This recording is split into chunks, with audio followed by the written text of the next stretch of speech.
One. Welcome everyone to the third in our series of webinars to save the world. It's a grand series title, but it is what describes our mission with these webinars. Our industry makes direct impact to people's lives 24 hours a day and 7 days a week. And in order for our industry to keep doing its best, it is vital that our logistics community, working and studying, are updated on the latest knowledge and technology. Logistics is the driver for prosperity around the world.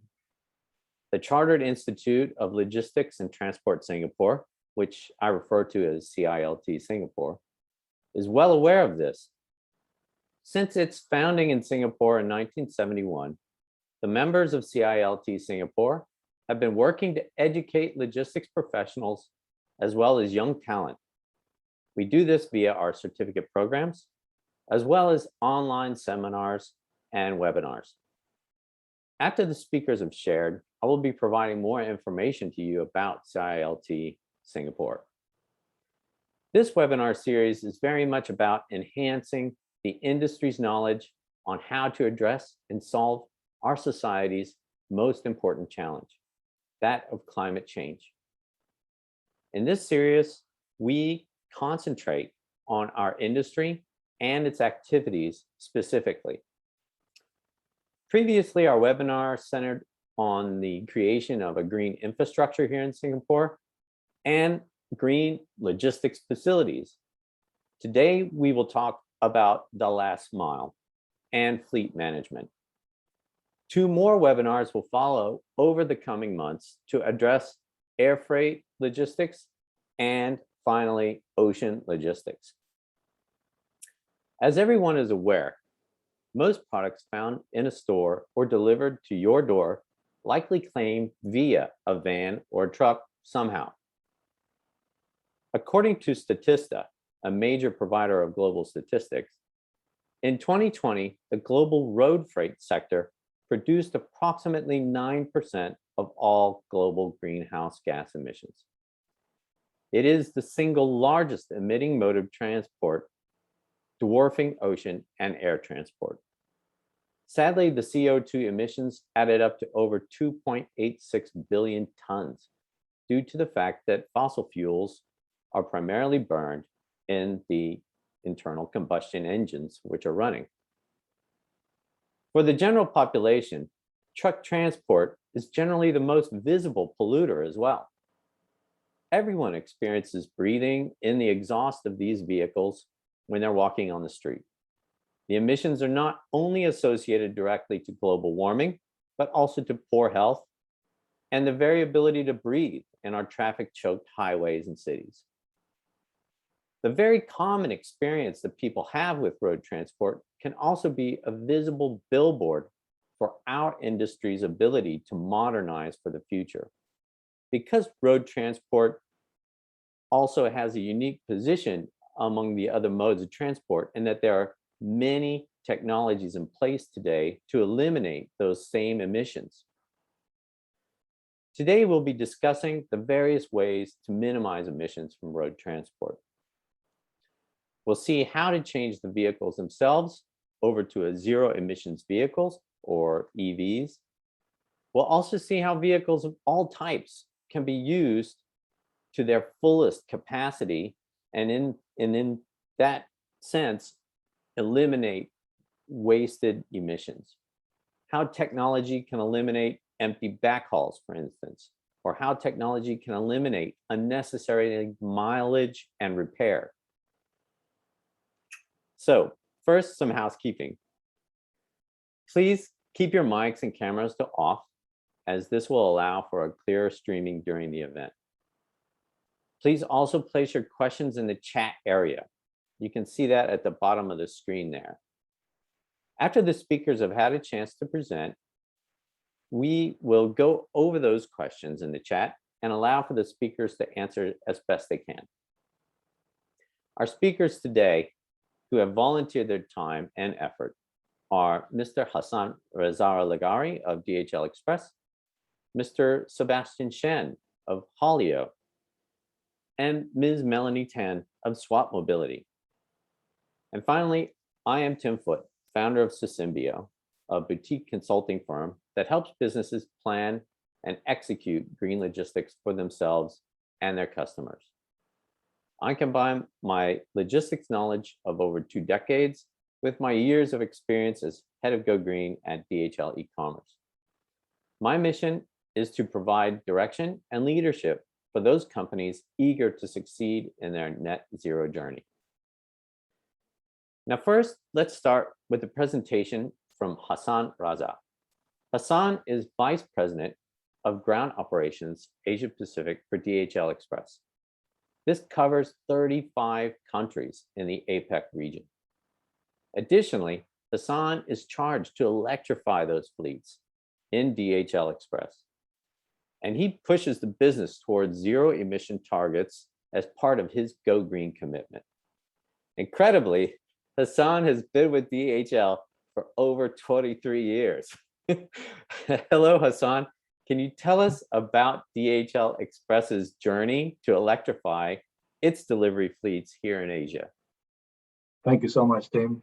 And thanks everyone for joining this webinar. Let me share the screen and please do let me know once you can see it, and I'll start my presentation quickly.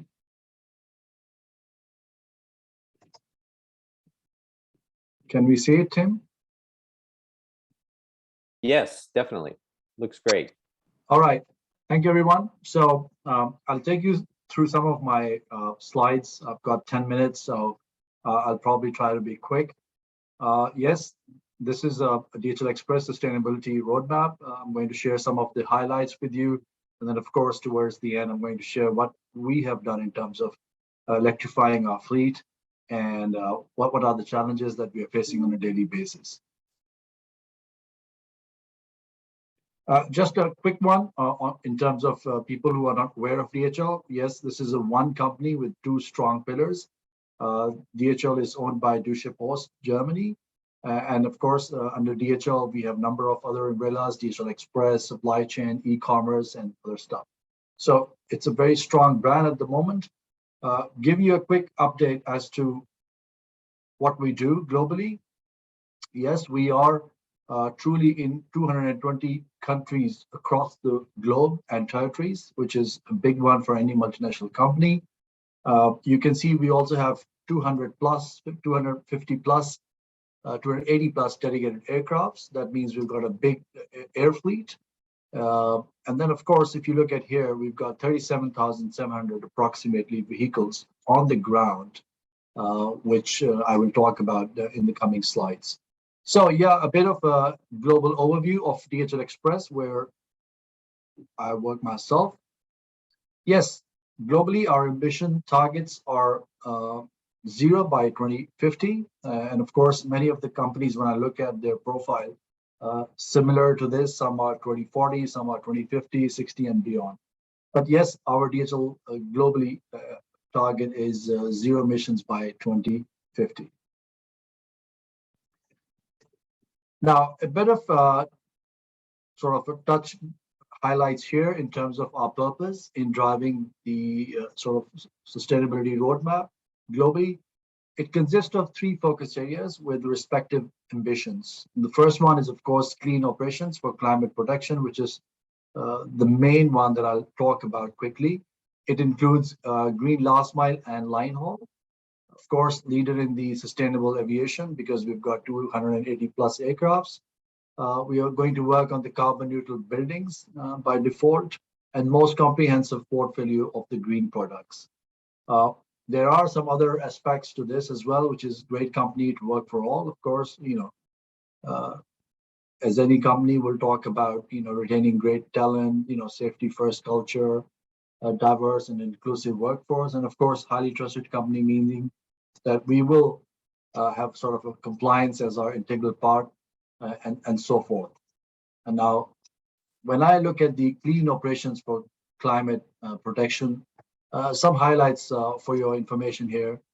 DHL will invest about $7 billion until 2030 in clean operations to reduce our emissions. Right now, that's a big sort of investment that we're looking at. We're also going to target 30% sustainable aviation fuels by 2030 in our express and global forwarding business. In addition to that, we are going to electrify, or as a direction, 60% of our EVs as electric vehicles. So we've got a big fleet, like I mentioned, 37,700. We're targeting to have 60% of that fleet being electrified by 2030. We're also starting this year carbon neutral design facilities in our DHL warehouses or facilities that we operate in globally. And of course, we offer alternative green solutions for our products globally as well. Now, if we look at, we have a bit of strong track record as a sustainable logistic partner. Already 18,000, we have alternative drive vehicles. Does not mean that these are all electric vehicles, but these are LNG, CNG, and other stuff as well. And of course, we have 70,000 plus employees trained as certified Go Green specialists. So it, of course, starts with the basic knowledge of what your employees know about it. So I think when we talk about Express, which is 110,000 employees, this is a big one for us as well. And of course, zero emissions by 2050. That's ambitious environmental protection target, but we are focusing on it as we speak. Now, this is just a quick one. Not going to go into the details, but our DHL DHL Group in the Green Pioneer in Logistics. This is our sort of couple of milestones. We started this journey back in 2008. Of course, we reached our targets by 2010. And of course, a lot of things happening every year, as you can see. And of course, our zero emissions targets as well. And yeah, and now we have in 2021, our new sustainability roadmap, which I just shared with you in my previous slides. Now, as we all know that I guess approximately 90% of our footprint is emitted by our air network. Aviation is our key lever to improve carbon emissions. So you can see we had renewed our fleet, about 22 branded Boeing 777 freighters. We have just recently ordered another 8, first globally company who has ordered 8 electric small aircrafts, which will carry about 12 tons. So those aircrafts will be coming to DHL as well. Of course, the fuel consumption optimization, sustainable aviation fuel. We started our journey back in 2020 at Amsterdam and San Francisco airports. And of course, we're going to further expand our plan up to 30% blend by 2030. And decarbonization, our ground handling, that's very important. A lot of our people that work in our hubs, in our gateways, in our service centers, with our airlines and all the ground handlers, we're trying to decarbonize that as well. Now, if you look at our key levers to become the leader, I think green last mile is very important for us. We want green routes, electrifying 60% of our last mile vehicles by 2030, right? That's a big ask, but we are working on it. We are trying to reduce fuel consumption through permanent network improvements. We are trying to train our people. Like I said, we have a courier routine CIS, which basically is an eco-friendly driving training programs. And of course, we're looking at driving innovation as well by development and marketing availability of hydrogen and electric trucks in the near future as well. And of course, transport and service partner activation. I think foster green transport for our subcontractors as well that work with us.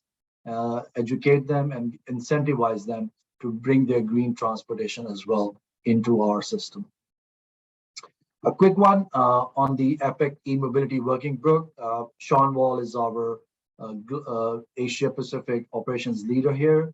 Under him, I'm handling this Go Green Sustainability sort of appointment within EPIC, and then number of people working with us through procurement and different operations as well.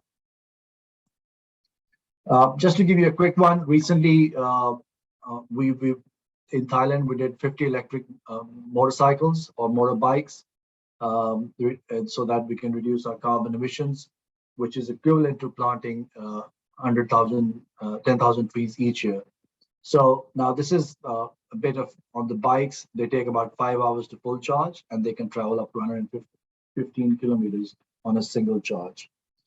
Entire life cost of an EV is less than equivalent to gasoline-powered vehicle and has 4 years of durability. So this was again a big win for us in Epic because in Thailand we introduced that. If you look at the DHL Cargo Bikes, again important to reduce air pollution in inner cities and deliveries across the globe. There are a number of countries, but of course you can see T-Trike in Japan. These bikes we recently introduced, which has a charging time of 3.5 hours, and they travel about 35 kilometers. They work well within the CBD areas. Yeah, this is some quick shot as to what is available within DHL Epic Express in our countries. You can see this on the left. This is Singapore, again Japan, Thailand. On the right top is New Zealand. Below is Australia. This one is Pakistan. This one is Cambodia. This is Taiwan, and this one right below is Korea.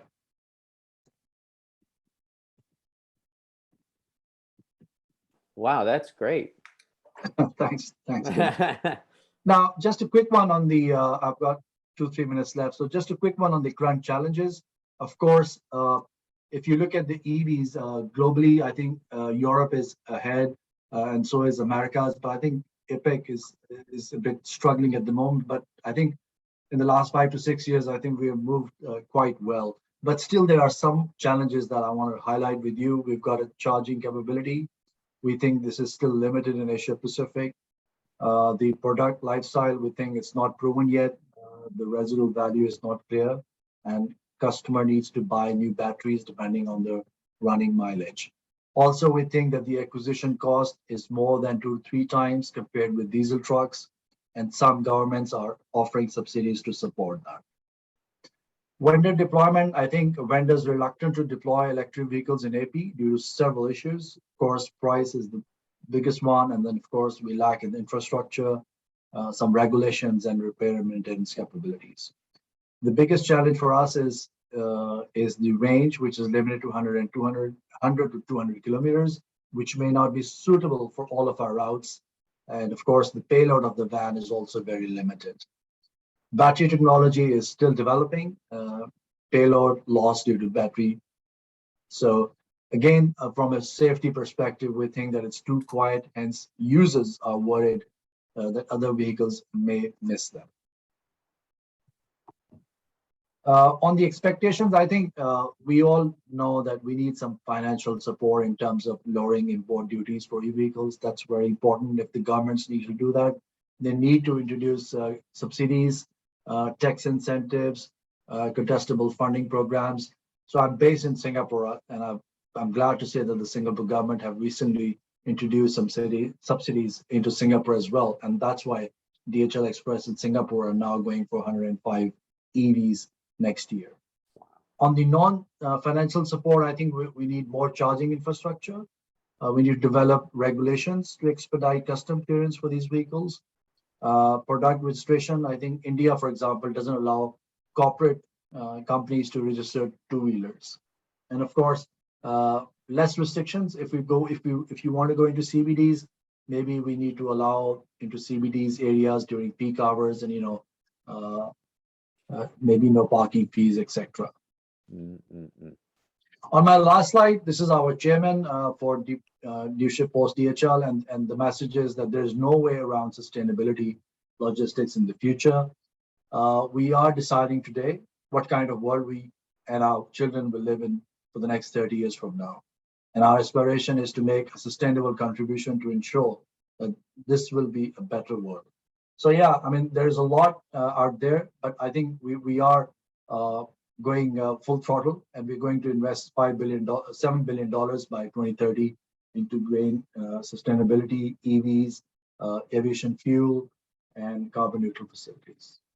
So that's it from me. Tim, over to you. That's great. That's great. I'm glad you summarized a lot of the challenges as well that everybody is going to experience trying to switch over to EV. But it's great that we have 100+ EVs coming into Singapore for DHL Express. So that's amazing. All right, well, let me move on to Sebastian Shen, who is co-founder and chief product officer at Haulio. He is responsible for constantly innovating Haulio's user experience and product roadmap. He ensures that Haulio delivers tremendous value for users towards its end vision. He is committee member at the Supply Chain Management chapter of the Singapore Computer Society and member of the Singapore Transport Association Executive Committee. Wow. Sebastian, how are you today? Hi, good morning. I'm good.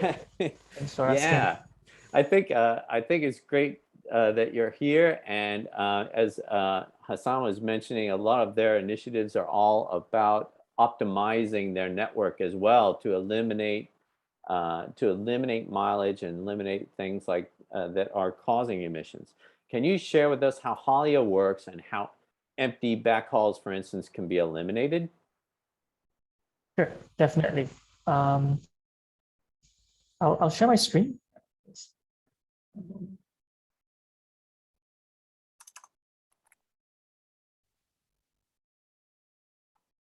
So can everybody see my screen? Yep. Okay, so I'll do a very quick introduction about what the business is about. So give you guys some form of context, and you guys would be able to see how we actually help the haulage industry to greenify. I'm very amazed by what Hassan was sharing on about DHL and the initiatives. But in contrast, is a startup.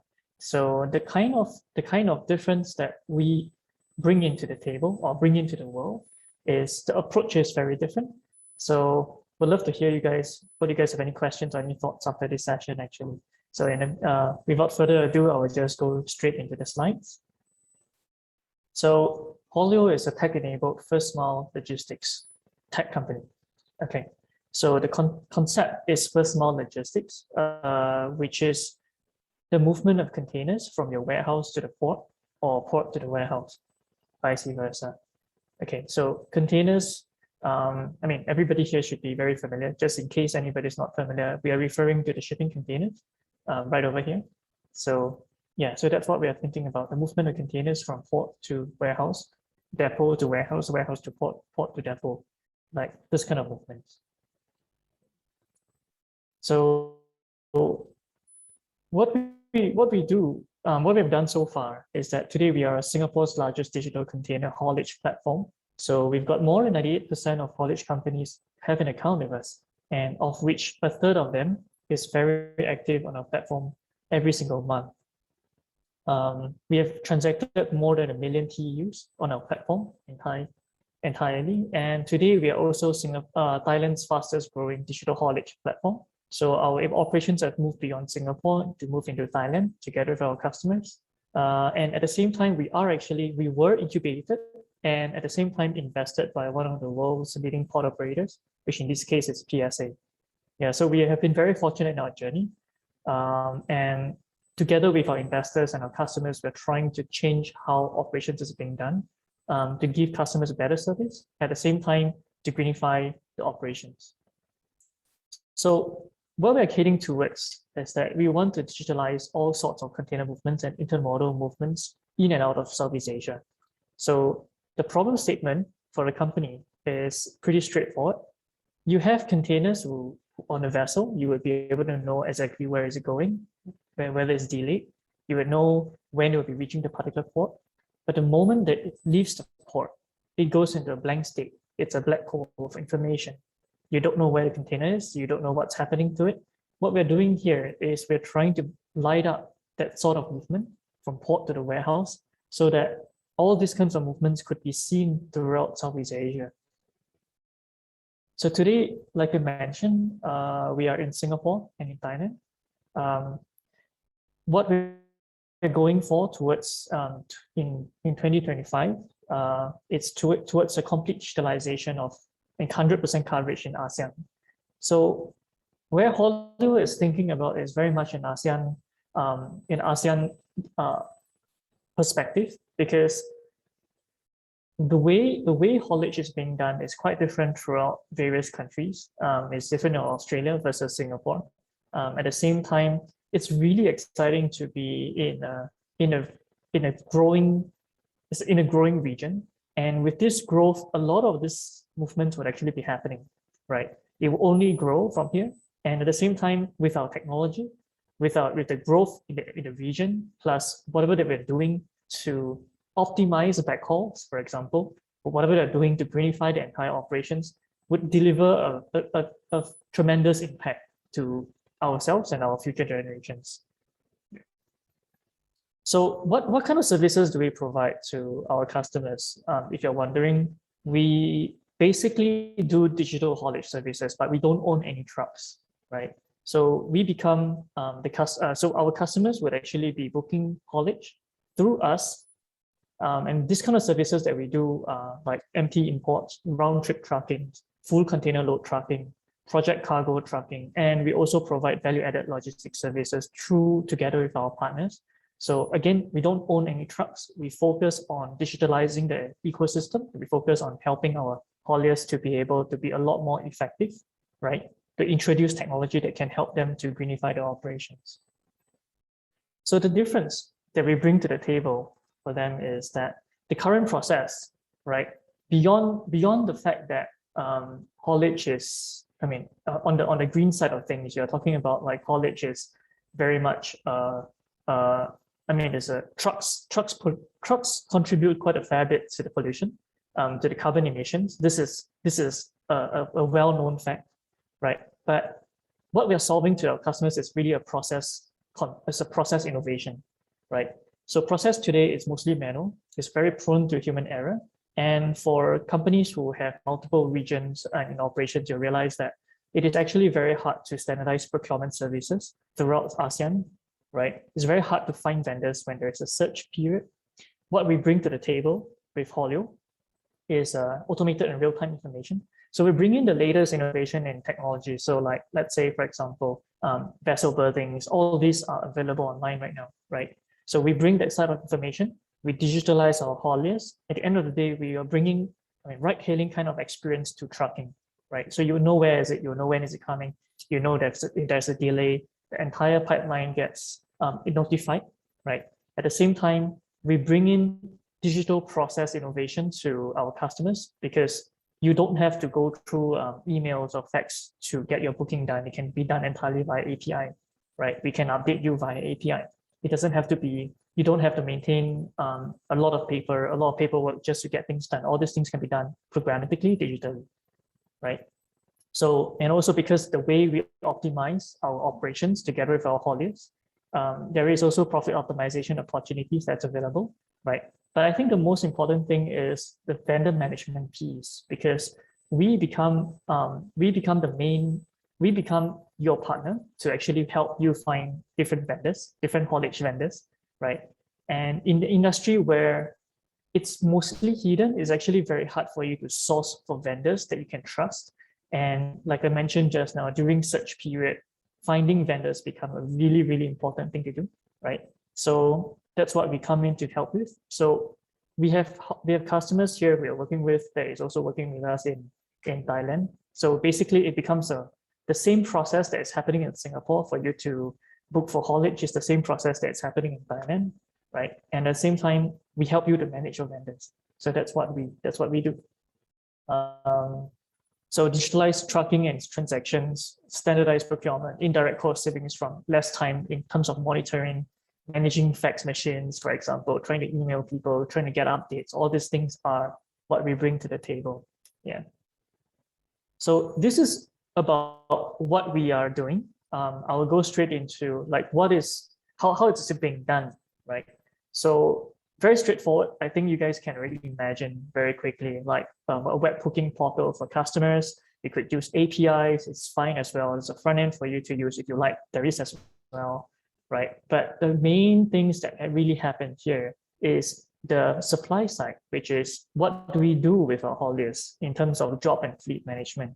So in terms of systems that they're facing, we have somewhat like a TMS, OMS, operations management systems for them to be able to receive the jobs, for them to be able to plan the jobs, for them to be able to plan trips for their drivers, right? And on the driver's app, it is an app that connects them to their companies, right? They would be able to receive the trips, they receive the plan, right? If they use our routing, they would be able to see the best truck routing, the most optimized truck routing directions for you to go to your particular location, right? So heavy vehicle routing is a little bit different from passenger vehicle because you have differences in turning radius. You try to avoid smaller roads, which is what we provide on our app, right? So it's to help our drivers to be able to optimize the miles that they actually have to do. There's ePOD. So in the tech world, this is something that is already available in a lot of systems. But what we focus on is really about container haulage, about first mile logistics from the port. Yeah. So this is the interface. I'll go into like how things are actually being done, right? How do we optimize? So this is the fun part. What we adopt because of there are some industry challenges which I'll highlight in the later slides. But what we adopt here is, in view of the challenges, what we adopt here is primarily gravitational optimization, right? So the kind of considerations that we need to think about, I mean, I'm giving you, for example, in Singapore, right? The haulage ecosystem, the haulage process actually includes what we call a trailer drop, which is the fact that you would deliver a container and you would put down your trailer at a customer location, and then you head off to somewhere else, right? So it's very different from, let's say, last mile deliveries. It's very different from normal milk runs because you have an added asset that is required for you to deliver a particular parcel, which in this case is a container. And this asset has to be available before you can actually deliver, right? So the concept of scheduling optimization is very different it's quite different in our industry. And so what we adopted to do is to use center of gravity optimization method based on participation behavior of jobs. So we would be able to tell all of the hauliers who are very active on our platform every single month what kind of jobs they have actually preference for. They could even like tell us, okay, these are kind of jobs that we are preferring. So let us know if it's coming, right? And at the same time, 2 minutes. If 2 minutes, Sebastian. Oh, okay, 2 minutes left. Okay, Yeah, sorry, okay. sorry, I kind of lost track of time. All right. So what happens is if because you're using my software, we also know how your truck movements are going. So we could actually help you to optimize it further, right? Because we know that if I'm going to a particular location, if I can bring all your customers to a singular location, definitely I would actually be helping you with your backhaul, right? So this is what we're doing. In terms of impact, this is some estimated figures that we have derived. So we are looking about like, so far, it's really not, I mean, there is a lot more that we can do. I'll share a bit more later. So we have improved about 284 passenger vehicles emissions, right? There are actually some barriers that in the industry that we have. And the barrier is actually very much a business barrier because between companies, they're still not able to do a co-fleet planning, which is very difficult because you have liability issues, their job ownership issues, customer issues. And what we're trying to do is that moving forward is we believe that we can actually cargo faster and greener at the same time. If we are able to reduce the business barriers, which is something that we are working very hard on right now, so that we could actually allow cross-fleet planning. So today we have digitalized haulier fleets. We want to reduce the business barriers. We are working on that right now. And the next thing is really to help different companies to do a cross-fleet planning so that you would be able to optimize further individually per truck. Yeah, so that's what we do. And we are used by leading industry partners. So I just fly through these slides. It's not really important. So yes, together we cargo faster is our tagline. And now we're also looking to make it even greener. Yeah, thank you, everybody. Wow, that's a great presentation. I think, yeah, it's like you mentioned, especially with, correct me if I'm wrong, but it's very decentralized ownership of those vehicles. in that space, isn't it? And so like this is almost like it's like a grab for it's like a Correct. grab platform in a way for all these really heavy trucks. In a way, yes. Yeah. But you And have a concept of jobs, and then you have asset issues that between companies really hard to manage. Yeah, so that's what we're trying to break. Yeah. yeah, I would imagine that that's got places to go. All right, well, let me move on to Melanie Tan very quickly. Melanie Tan is head of logistics products at SWAT Mobility. She leads SWAT's effort to build a next generation delivery network, leveraging SWAT's patented dynamic pooling and routing technology. These technologies are powering more efficient journeys in 6 markets across Asia.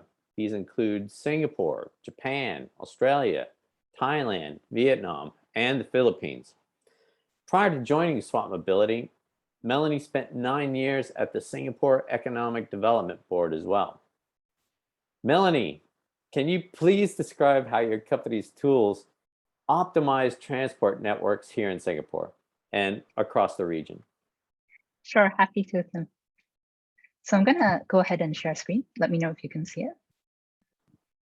Yes. Okay, wonderful. So I'm just gonna get going in the interest of time. So SWAT Mobility, we were founded by 2 gentlemen, Arthur Chua and Gerald Ong. So Arthur is CEO of the Gold Bell Group. So for those who are familiar with the space, this is the largest commercial vehicle leasing company in Singapore. And they also recently acquired Blue SG. So while we're an independent company, we're part of the larger family of related technologies and interests in the whole logistics space and network in Singapore. And our other co-founder was Gerald. And Gerald's, he was formerly the VP of Engineering at Vicky, still one of Singapore's largest acquisitions to date. So we're operating, we've actually got operational experience in 8 different countries. And we have offices around the region, fairly well funded with 3 million rides to date. So as a company, I think we started very much in the transport space, but we've recently started expanding to logistics, and very excited to tell you more about that. So as a company, our aim is to move cities. So our core technology is the brain that orchestrates transport and logistics movements. So the vision is really to see how can we further optimize and increase the efficiency of how movement is planned around cities. And that's both human transport as well as the logistics space. The core technology for us, it's a derivative of a very deep academic problem. But I think what is interesting for me about SWAT is that it marries this very deep technology with very deep operational experience. So we are operating in markets with very difficult traffic situations, places like Manila, Bangkok, and able to do transport, not just regular transport, which is, I think, difficult enough, but pooled transport. So now you have to pick up multiple individuals, bring them to work on time amid a highly variable traffic situation. And that's where our core technology lies, being able to apply something very deep into a very difficult operational environment. So just a little bit more about us. We work with a number of amazing clients and partners who work with us, be it on employee transport, logistics, or as partners. So one I would highlight is Toyota. We recently, we have a number of deep partnerships with them across different markets, but we recently launched an app with them powered by our technology. So white labeled for Toyota in the Philippines. And we're very pleased with the way that partnership is progressing and our ability to empower even major mobility companies with our core technology. So just some high level metrics. We have kind of moved quite a number of people over the years and deployed a number of different projects across various countries. In particular, I would say we have 20,000 monthly active users. While the number itself is not very high, I think the key difference for us is that, especially in the passenger transport space, we're moving people for their daily commutes. So that means most people use our technology once or twice daily to get to and from work. So the core of our technology is basically around optimization, most number of tasks, be it moving people or goods, least number of vehicles, and shortest possible time. And what that means when we look at it at the core technology level. So very quickly, our core technology, it targets a derivative of a NP-hard problem, the traveling salesman problem. For those of you who are familiar with the space, I won't bore you too much with it, but basically there are billions of possible solutions to even a simple problem of how to move, say, 150 people on 8 vehicles. The scale of the problems that we deal with are much larger than this, but even then you can see the number of combinatorial possibilities in this space. So basically you can't solve these kind of problems by pure computational power. So the core technology of SWOT is some of the different techniques, heuristics around this, as well as we've layered on a number of other proprietary technologies to make the solution more than just academic. So we've topped certain global benchmarks, but that's a little bit more in the academic space. We have now applied this to actual transport problems and being able to solve that. We've also applied this in the logistics space more recently. I think led by some of our customers who have asked us, hey, actually this technology that you are using in the transport space, it would be very interesting to apply this in the logistics space. And so led by that, we've started to expand into logistics as well.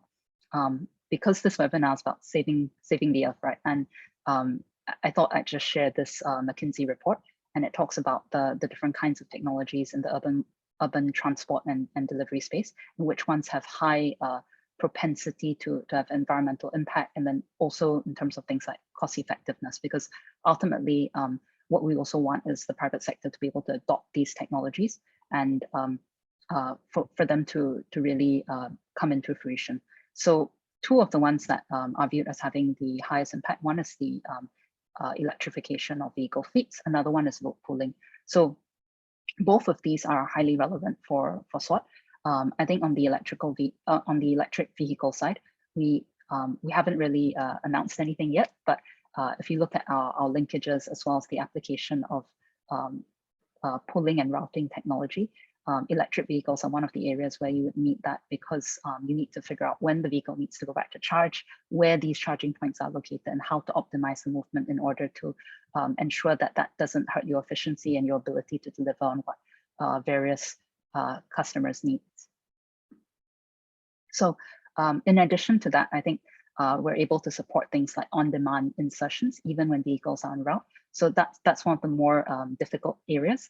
And we already have this technology that we've been using in the transport space. We use it across Japan together with Jcomm, and I'll share a bit more on that case in a little bit.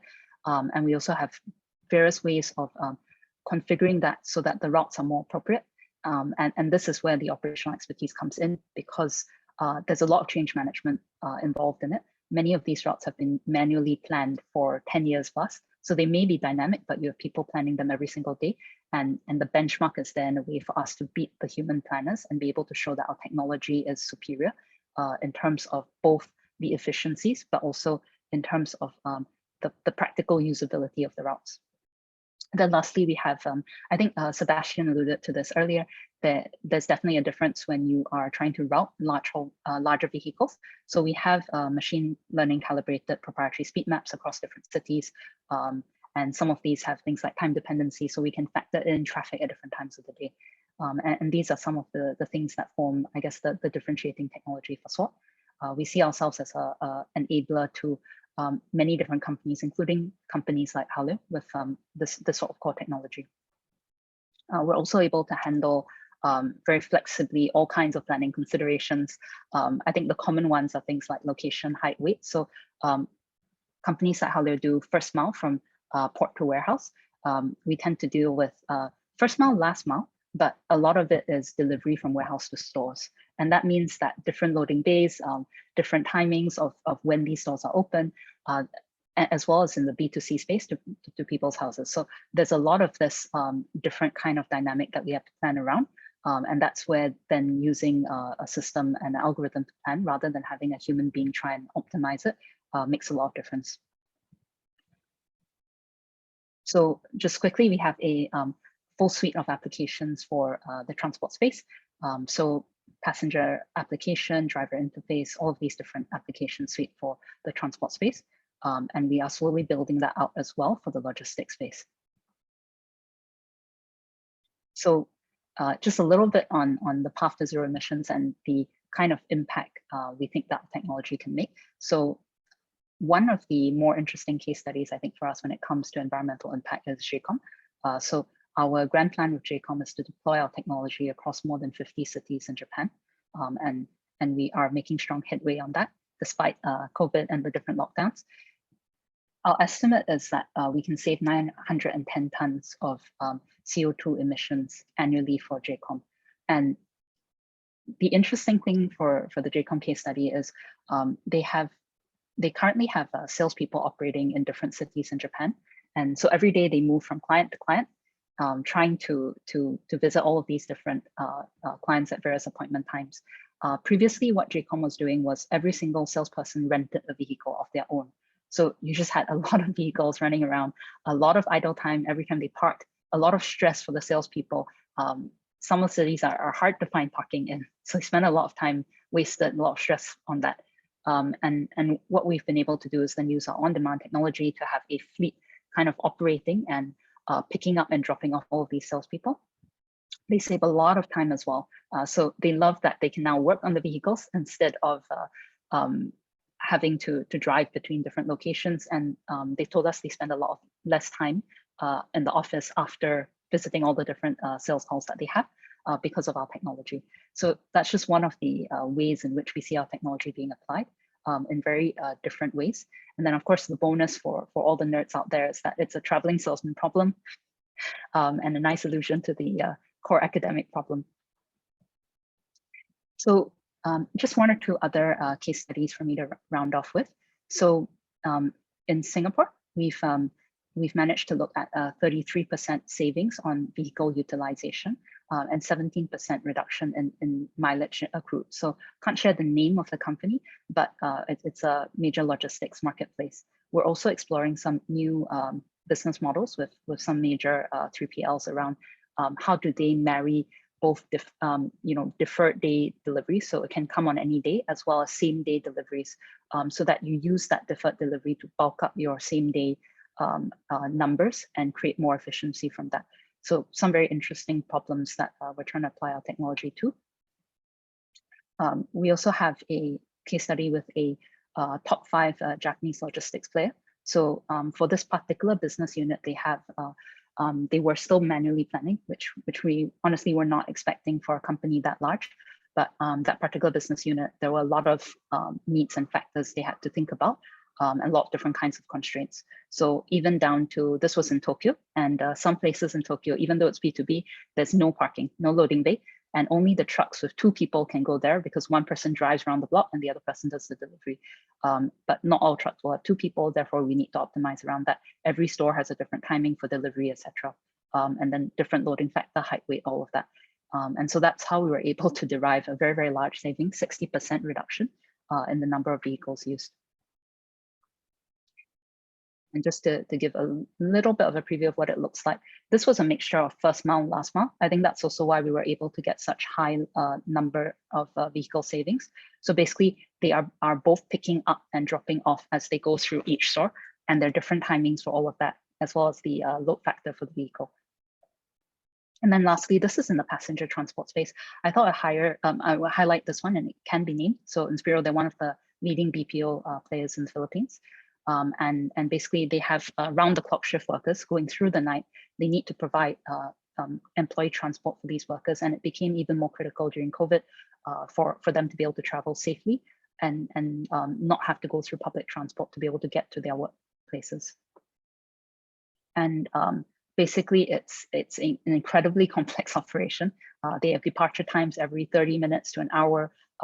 People commute distances that are, as a Singaporean, unimaginable, 2.5, 3 hours kind of distances. So we're covering the whole of Greater Manila, massive area in different directions, and everyone has different shift times they need to arrive or leave from. And we're just basically juggling all of that in a complex sort of ballet of orchestration. So that's really how we see our technology being used, both in transport and logistics.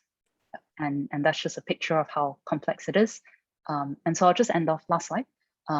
Basically for SWOT, we're looking at smarter planning, new business models, and the aim is to achieve greater efficiency, cost savings, and a better customer experience. But ultimately, this also gives us a greener planet. Man, that is impressive.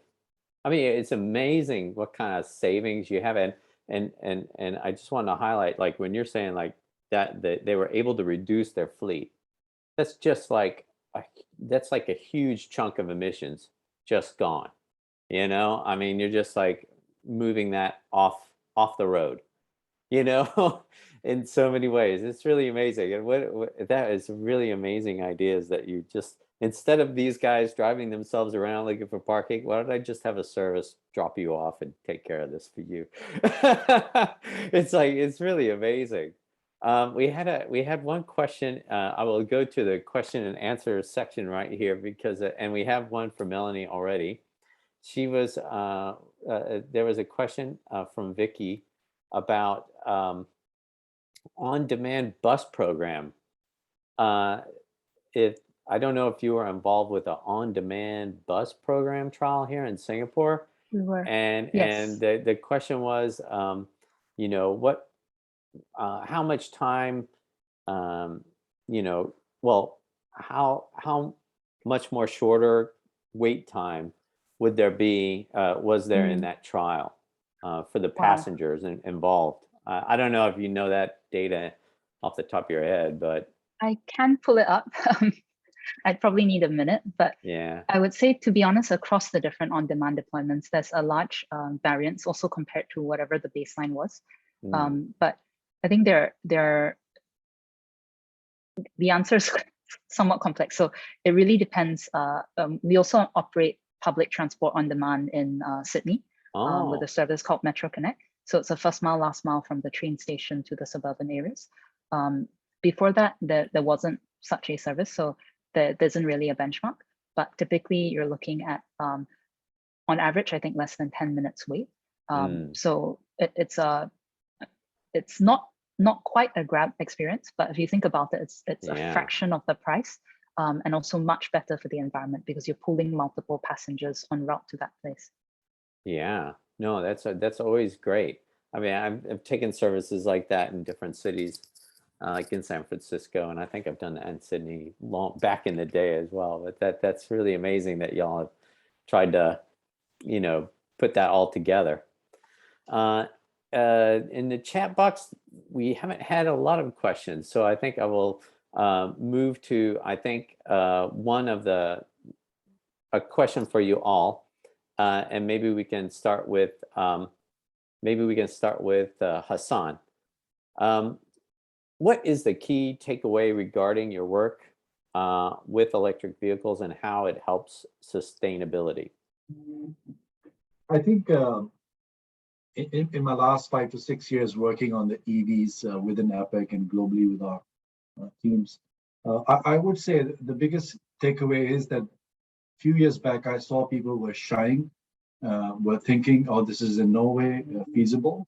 But as we progress, as the country started to invest into EVs and do some trials, I think they finally found out that, oh, this is really nice. It's very quiet. There's no sort of repair and maintenance.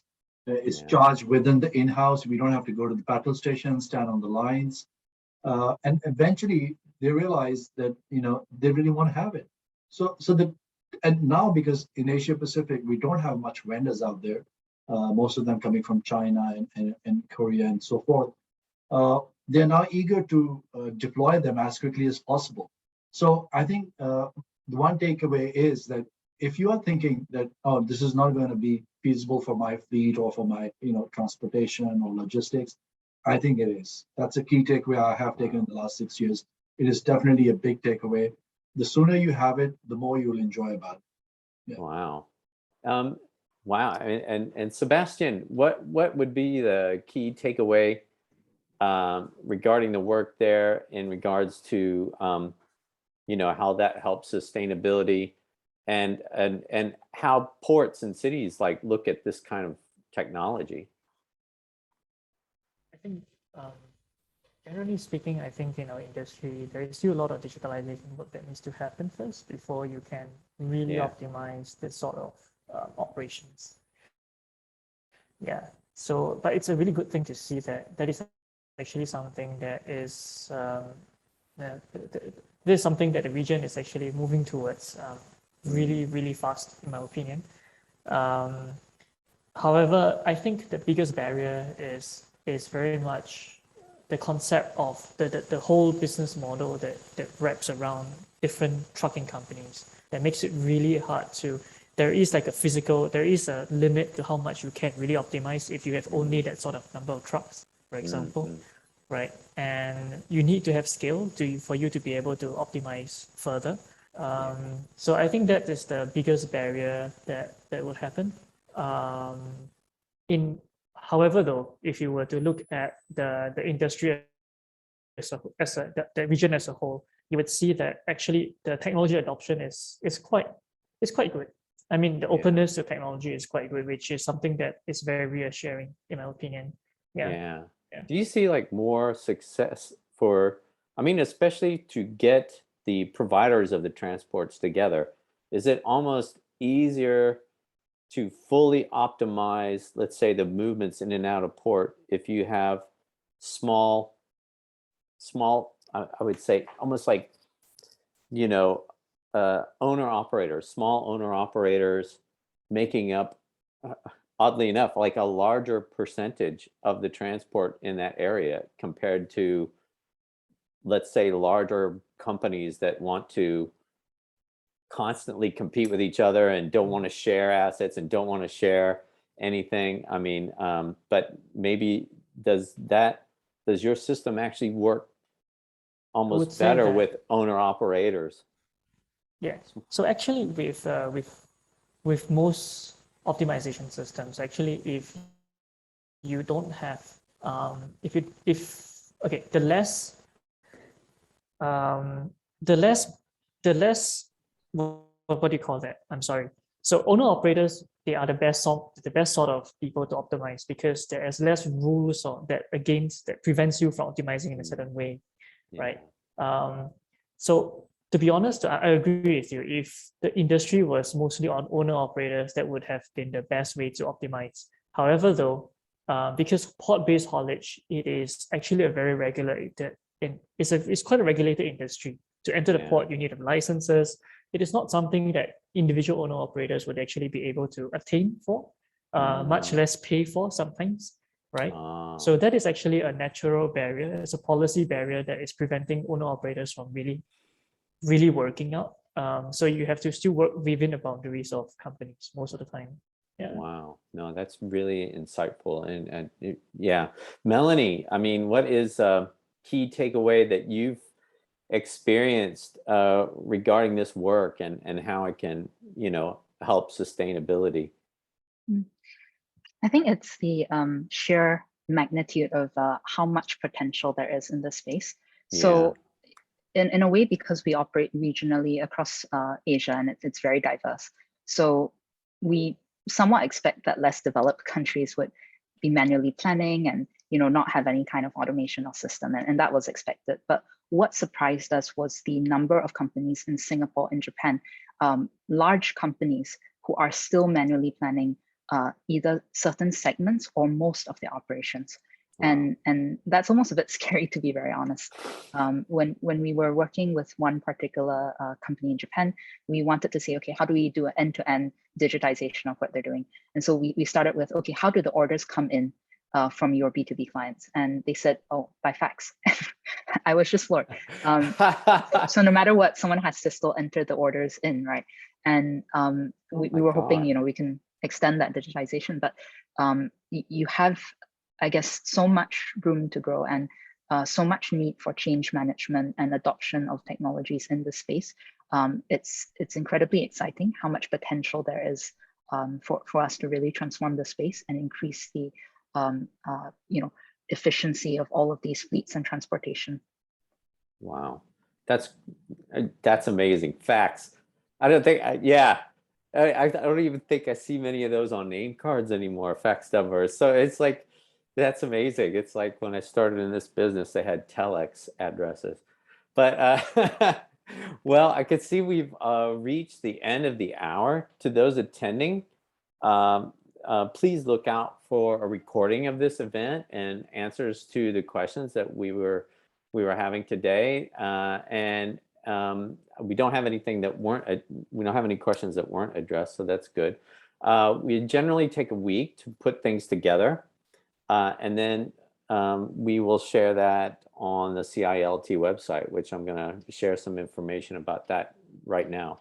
The recording made today will be kept for CILT members as well as educational partners for research and educational purposes. Yeah, for now, let me switch and I'm going to present a slide.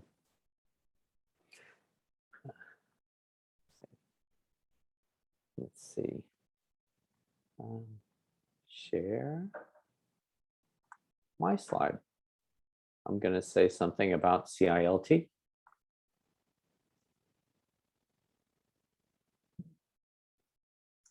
All right, so thank you so much for participating today and coming to the webinar. I want to thank again Hassan Raza Lagari, Sebastian Shen, and Melanie Tan for really providing your time and your efforts in putting this together.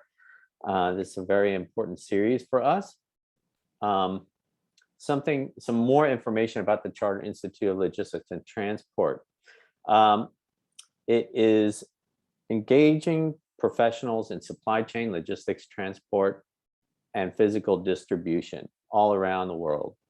Our objective is to enhance professionalism in logistics and transport, promote continuous learning, and also facilitate career development for those interested in our field. The Singapore group was formed in 1971, but we are part of a global international organization which was established in Britain in 1919.